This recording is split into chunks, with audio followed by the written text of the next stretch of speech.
Assalamu alaikum dear all and welcome here again. I hope you are all well. तो जैसा कि आप लोग सब जानते हैं कि हम वन बाय वन जो तमाम एजुकेशनल पॉलिसीज़ हैं उनको डिस्कस कर रहे थे। तो क्योंकि हमने ये सोचा था कि हम मिड से जब स्टार्ट करेंगे तो वन बाय वन स्टार्ट करेंगे ताकि समझने वालों को भी आसानी हो और याद भी रहे। तो जैसा कि आप लोग जानते हैं कि सबसे पहले हमने एक एजुकेशनल जो कॉन्फ्रेंस थी उसको डिस्कस किया था और उसकी डेट थी 27 नवंबर टू 1 दिसंबर, ठीक है। और ईयर था 1947। और जैसा कि हम जानते हैं कि हमने पढ़ा था कि वो इम्प्लीमेंट नहीं हो सकी थी और उसकी वजूहात मैंने बिल्कुल अच्छे से बयान कर दी थी। मुझे उम्मीद है कि आप लोगों को समझ आ गई होगी। तो उसके बाद हमने पढ़ा था नेशनल एजुकेशन कमीशन 1959, ठीक है। और उसकी डेट्स थी हमारे पास 5 जनवरी। और डेट को याद रखना बहुत ज़रूरी है। इसे आपको याद रहेगा कि डेट के साथ अगर आप रिलेट करके पढ़ेंगे तो आप लोगों को याद रहेगा कि इसके अंदर जो मेन फ़ीचर्स थे, सैलिएंट फ़ीचर्स थे, वो कौन से थे। इस तरह आपको बिल्कुल भी नहीं भूलेगा और ये एक बहुत अच्छा वे है याद करने का। इसको आप एक याद करने की टिप भी समझ लीजिए। तो हमने ये पढ़ा था कि वो एजुकेशनल जो कमीशन थी, वो पॉलिसी जो थी वो भी इम्प्लीमेंट नहीं हो पाई थी। तो ज़ाहिर है जब वो इम्प्लीमेंट नहीं हो पाई थी तो उसके बाद हमें एक नई पॉलिसी की ज़रूरत थी जो हमारे वसाइल के मुताबिक हो और जिसको हम अच्छे से इम्प्लीमेंट कर सकें। तो हम जल्दी से अपने आज के टॉपिक की तरफ आते हैं। उसके बाद जो कमीशन जो पॉलिसी आई वो ये थी न्यू एजुकेशन पॉलिसी 1970, यानी 1970 में एक पॉलिसी दी गई थी। किसके बाद? उस पॉलिसी के बाद जो 1959 में आई थी और उसकी डेट थी 5 जनवरी। मैं इसको बार बार रिवाइज़ कर रही हूँ ताकि आपके जहन में ये बात बैठ जाए।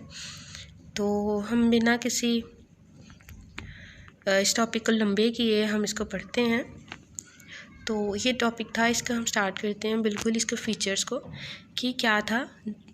इसके अंदर कह रहे हैं जी, the revise proposals were reviewed by the committee of the cabinet sorry for that, the committee of the cabinet in the light of implications of the announcement by the president in his address to the nation on November 28। इसको आप रखना है, याद रखना है आप लोगों ने। डेट है नवंबर 28, 1969, ठीक है। यानी कि वो कह रहा है कि इसके अंदर जो उस टाइम प्रेसिडेंट ने ख़ताब किया था और उसके अंदर जो उन्होंने चीज़ें डिस्कस की थी उसको हम मद्देनज़र रखते हुए उस वक़्त जो उस कैबिनेट में जो लोग मौजूद थे उन लोगों ने क्या किया कि जो पहले से मौजूद हमारे पास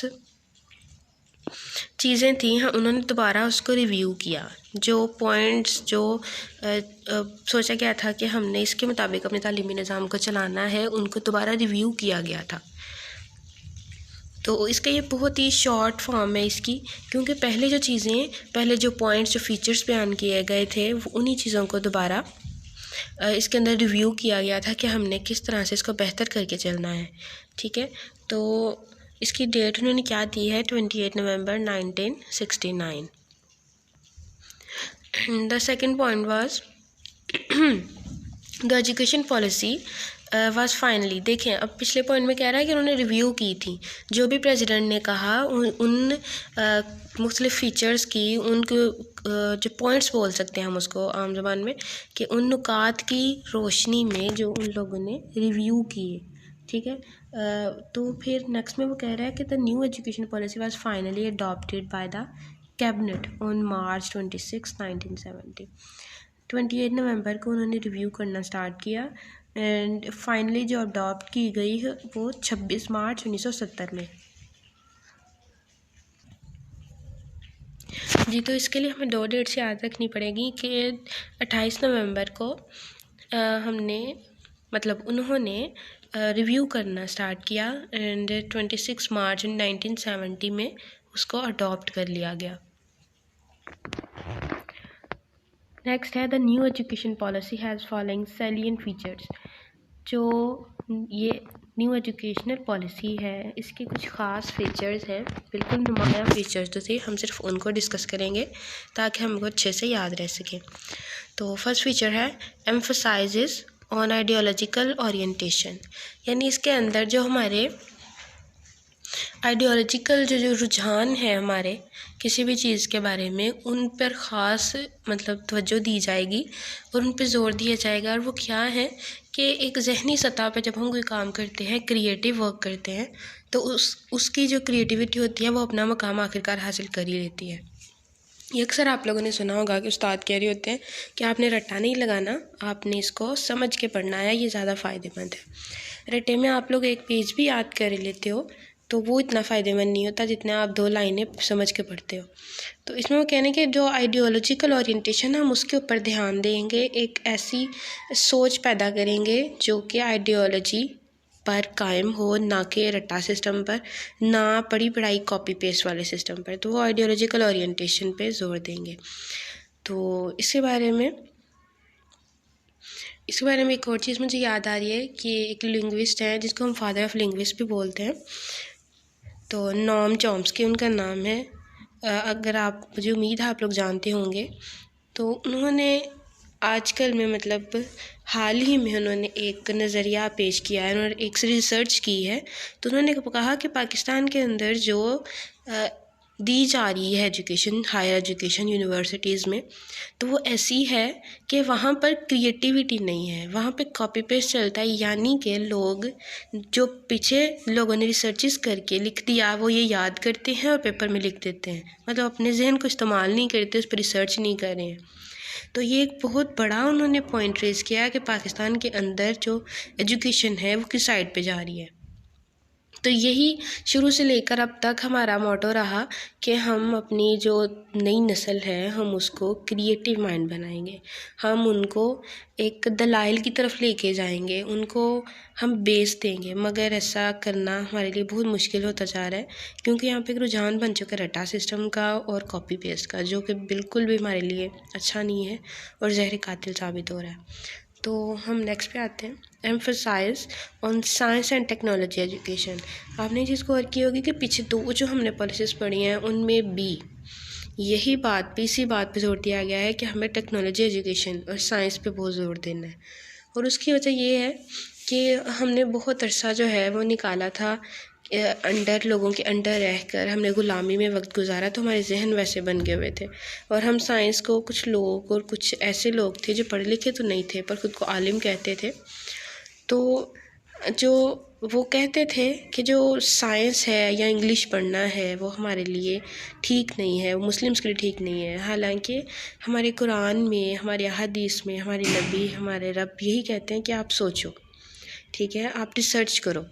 तो ये तो बुरा नहीं था, पर कुछ लोगों ने खैर मोल्ड कर लिया इसको।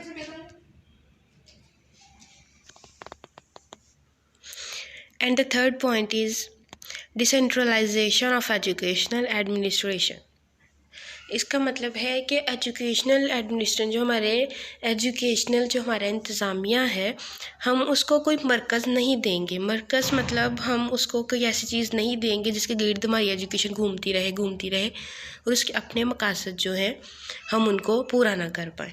यानी अक्सर आजकल मैं देख रही हूँ इस चीज़ को बहुत ज़्यादा है कि जो हमारे सियासतदान है, जो हमारी सियासत है, वो हमारी एजुकेशन में आ गई है। तो ये चीज़ बिल्कुल अच्छी नहीं है कि जो तलबा हैं वो कभी इस सियासतदान के पीछे भागते हैं, कभी उस सियासतदान के पीछे भागते हैं। उनका अपना जो तालीमी है, एक पूरा दौर है, एक पूरी उनकी ट्रेनिंग है, वो आधे में रह गई है। वो बहुत टाइम जो उनका वेस्ट हो जाता है, उनके जहन बहुत ज़्यादा इधर उधर लग जाते हैं और वो अपने वक्त पर अब गिरफ्त नहीं रख पाते, जो कि बेहतर नहीं है। तो वो यही बात हो रही थी और मैं बहुत अफसोस के साथ कहना चाह रही हूँ कि ना तो हम साइंस और टेक्नोलॉजी में बहुत आगे हैं, ना ही हमारी एजुकेशन इस तरह से है। तो हम दुआ ही कर सकते हैं और कोशिश कर सकते हैं कि हम बेहतरी से बेहतरी की तरफ जाएं। तो नेक्स्ट पॉइंट है इरेडिकेशन ऑफ इलिटरेसी। तो इरेडिकेशन ऑफ इलिटरेसी यानी कि हमारी नाख्वानदी है उसको किसी ना किसी तरीके से हमने उसको कम करना है, उसको रिड्यूस करना है। तो हालांकि ये हमारी इस टाइम जो रेट है लिटरेसी का वो 57 पॉइंट समथिंग इस तरीके से है। तो ये देखें कि बिल्कुल ये हाफ़ एंड हाफ़ जा रही है और ये हमारे लिए एक जहर की तरह है नाख्वानदी किसी भी माशरे के लिए। जिसका माशरा ख्वानदा होगा उसके पास बहुत ज़्यादा मौक़े होंगे कि वह तरक्की कर सके, वह डेवलप कर सके। तो यहाँ वो कह रहे हैं कि हमने किसी न किसी तरीके से हमने इस इलिटरेसी को कम करना है, हमने नाख्वानदगी को क्या करना है, रिड्यूस करना है। And fifth point is formation of national education units. ये हमने एजुकेशनल जो है एजुकेशन के हमने यूनिट्स बनाने हैं, यानी हमने इसको मुख्तलिफ़ इदारे उसके बना देने हैं, उसके यूनिट्स बना देने हैं। कि हमने जिस तरह होता है कि हम जब कैबिनेट्स बना देते हैं किसी चीज़ के तो हमें पता होता है कि इस कैबिनेट के में ये चीज़ रखनी है, इस कैबिनेट में ये रखनी है। तो हमारे लिए तो ये इसके चंद जो सेलिंग फीचर्स जो थे कि बिल्कुल मेन पॉइंट्स जो थे जिनको हमने डिस्कस किया, तो इनको आप याद रखेंगे तो यही आपके लिए बिल्कुल मेन पॉइंट्स हैं, यही आपको याद रखने हैं और यही आपके लिए फ़ायदेमंद है। तो हम नेक्स्ट चलते हैं। जैसे कि मैंने आपको बताया था कि ये बहुत लंबी नहीं है, ये बहुत शॉर्ट है। तो हमने इसके मेन पॉइंट्स को जब डिस्कस कर लिया तो हमने ये देखेंगे कि क्या ये पॉलिसी इम्प्लीमेंट हो सकी थी। तो हम यहाँ बताएंगे कि अगर हो सकी थी तो कैसे, अगर नहीं हुई थी तो क्यों।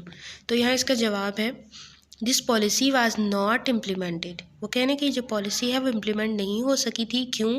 क्योंकि due to the war with India, यानी कि इंडिया के साथ हमारी वॉर हो चुकी थी, जंग, सेपरेशन, और दूसरी वजह है सेपरेशन ऑफ ईस्ट पाकिस्तान, यानी पाकिस्तान का जो ईस्ट एरिया था वो सेपरेट हो गया। And the collapse of the military government, यानी जो मिलिटरी गवर्नमेंट थी उसकी वजह से, उसकी प्रॉब्लम्स की वजह से collapse of military government and the east separation of east Pakistan. And the third cause is the war of with India. ठीक है, the war with India, India के साथ वॉर की वजह से, ईस्ट पाकिस्तान की सेपरेशन की वजह से, and the collapse of the military government. ये तीन वजूहत थी जिसकी वजह से हमारी ये जो पॉलिसी थी हम इसको हम इम्प्लीमेंट नहीं कर पाए। और जब एक मुल्क में जंग का एक माहौल हो जाता है तो मुल्क के जो बाकी तमाम काम जो होते हैं वो रुक जाते हैं, उन पे बहुत ज़्यादा असरात होते हैं और ख़ास तौर पे एजुकेशन पे बहुत ज़्यादा इसका असर पड़ता है। तो ये यहाँ पे हमारी ये कंप्लीट हो जाती है। तो मैं आपको ये एक टिप कह लें कि जब भी हम कोई चीज़ याद करते हैं तो हमेशा हमें उसके बेसिक पॉइंट से स्टार्ट करना चाहिए, क्योंकि ये एक मेथड है जो लोग पढ़ रहे हैं टीचिंग मेथड्स को, तो वो ये लोग जानते होंगे कि easy too difficult, it's a complete method. और मेरे ख्याल में बहुत ज़्यादा वर्क करता है, क्योंकि मैं इतने अरसे में जिस अरसे में पढ़ाती रही हूँ, अल्हम्दुलिल्लाह भी पढ़ा रही हूँ, आप लोगों को भी समझा रही हूँ, तो मेरा ये तजुर्बा कहता है कि ये जो मेथड है इजी टू वर्क का, ये जो पॉइंट है ये बहुत ज़्यादा अहमियत रखता है, इसके बहुत ज़्यादा मस्बत जो है असरात नज़र आते हैं। तो आप लोगों ने जब भी इसको याद करना हो तो आप इसी तरीके से करें कि आप इसको बिल्कुल बेसिक पकड़ें and then step by step आप चढ़ते जाएं और पढ़ते जाएं और समझते जाएं। इसका आपको देर पा आपके जहन पे असरात रहेंगे। और इसके अलावा मैं आपको ये कहना चाहती हूँ कि अगर आपको कोई भी सवाल पूछना हो, यू कैन आस्क मी। आप कमेंट कर सकते हैं, कमेंट सेक्शन नीचे मौजूद होता है, आप उसके अंदर कमेंट कर सकते हैं, इंशाल्लाह आपको उसका जवाब ज़रूर मिलेगा। और अगर आपको किसी बात की समझ नहीं आई, आप इस वीडियो को आप बैक पे जाकर दोबारा कर सकते हैं, दोबारा सुन सकते हैं। एंड फिर भी अगर आपको समझ नहीं आती तो मैं हाज़िर हूँ, आप मुझे कमेंट कर सकते हैं, मैं आपको जवाब दूँगी इंशाल्लाह। एंड नेक्स्ट वीडियो के लिए अल्लाह हाफ़िज़, तब तक के लिए अल्लाह हाफ़िज़, और दुआ में याद रखिएगा और लाइक करते रहें और इसी तरह प्यार देते रहें। अल्लाह हम नासिर, अल्लाह हाफ़िज़।